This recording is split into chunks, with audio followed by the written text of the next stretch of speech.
What's good, YouTube? How y'all doing? I'm doing great. Casey Finesse here, bringing you another video. So in today's video, we're going to be talking about one of the most commonly used exercises in the gym. And as if you already didn't know from the title, we're going to be talking about the bench press. So you think you can bench press? True, that's cool. But do you bench press like this? Or maybe you bench press like that? Or maybe you're bench pressing like this kind of gentleman over here. Point is, you clicked on this video because you want to fix your bench press. So I'm going to show you how to fix your bench press. So the bench press is a great exercise, but when performing it, you need to have a lot of stability while you're pushing that weight up. And if you don't, you leave yourself susceptible to injury. Such injuries as like rotator cuff tears, other various shoulder injuries. You could tear your pectoral muscles, things like that. When I talk about stability, I mean that you're performing each rep in a controlled fashion, you know. You're going slowly down with the weight and you're going slowly up with the weight. I don't mean that you're shaking every which way, your legs are kicking out, you know, these type of things, well, just to get the weight up. You know, you should be doing it in a powerful, controlled manner. And that's what you want to aim for.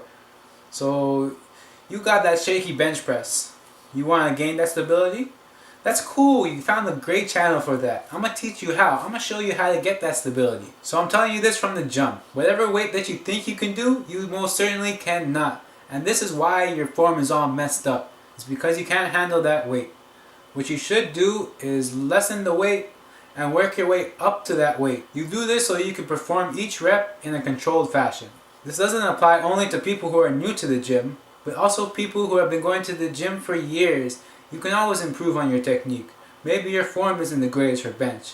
Let's correct that. Don't be a poor form Tom out there. So the first thing you want to do in order to improve your bench press is to leave the bench alone. Yeah, I know it sounds contradictory, but what you want to do is you want to work on your stabilizer muscles by doing other exercises, and I'll be showing you exactly what to do. Trust me when I say this, you'll be feeling a lot more powerful and controlled when you're doing your bench press. Test number 1. Can you do an assisted push-up?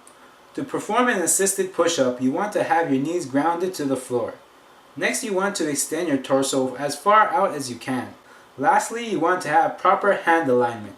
To do this correctly, you want to have your arms shoulder width apart. I usually have my index finger aligned with the outside of my shoulders.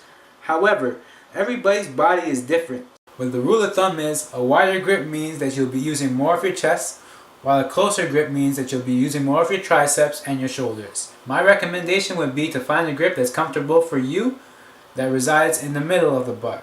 So you're using your triceps, your shoulders, and your chest to push that weight up. If you can do 3 sets of 16 reps of these modified push-ups, congratulations! You've graduated to regular push-ups. Now you're almost ready to start benching. But for now, you need to work your way up to 3 sets of 16 regular push-ups. To perform a push-up, simply use the same form, except instead of grounding at the knees, you ground your toes to the floor. Oh, so you can do that too now. Okay. Let's make it a little harder.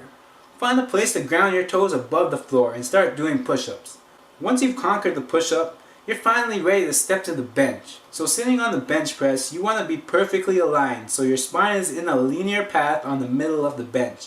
As far as how to grip the barbell, use the same distance apart as you would with your push-ups. See, you weren't doing those push-ups for nothing. They're basically upside down bench presses.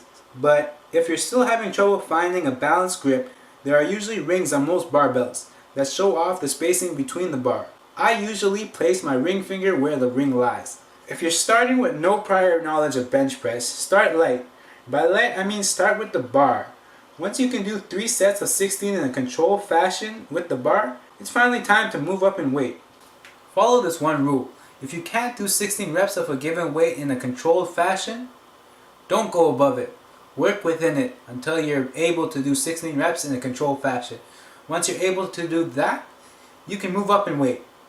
But that's the end of this video. I'll see you in the next.